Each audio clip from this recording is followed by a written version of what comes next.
Bonjour à tous, c'est Stéphane, c'est Ren pour DLP Next, déjà pour le 15e jour de ce calendrier de l'Avent. On approche de la fin petit à petit et aujourd'hui on va parler un petit peu de vélo.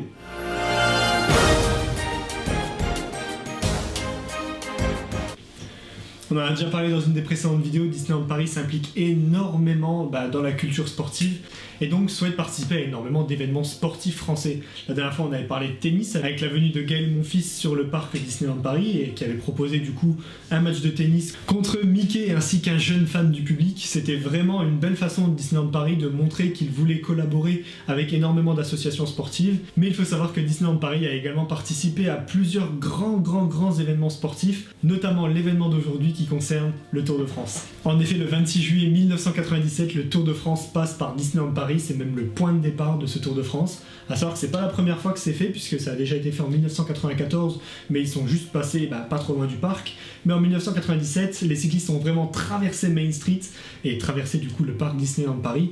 Et ça a une représentative bien plus grande que ce que l'on s'imagine, puisque ça montre vraiment que le parc fait maintenant partie de la culture française et que c'est vraiment une destination incontournable en France.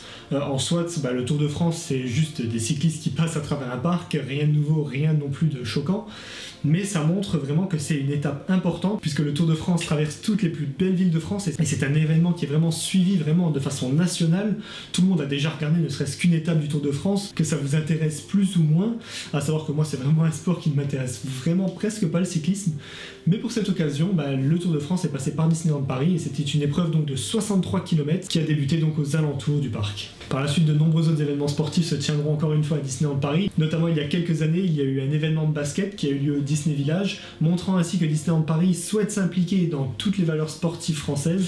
Ce qui peut entièrement se comprendre du fait que ça fait de la visibilité pour le parc, mine de rien, c'est quand même le parc qui passe à la télé encore une fois, et les gens qui le voient et qui naturellement ont ensuite envie d'y aller. C'est une super pub pour Disneyland Paris, donc ça se comprend qu'ils veulent participer au plus d'événements sportifs possibles. Et c'est un beau choix quand même de la part de Disneyland Paris de s'investir, puisque aucun autre parc en France n'a été un jour traversé par un événement aussi important que le Tour de France, ou ne s'est autant impliqué dans la vie sportive française. C'est un petit événement parce que oui, à Disneyland Paris, il n'y a pas que des grandes célébrations comme c'était le cas pour les 20 ans, mais également des petites choses du quotidien qui font que le parc sait se renouveler et sait rester magique. Et au final, culturellement parlant, le parc est très riche, et c'est ça qui fait, je pense, qu'il se différencie de toutes les autres destinations françaises.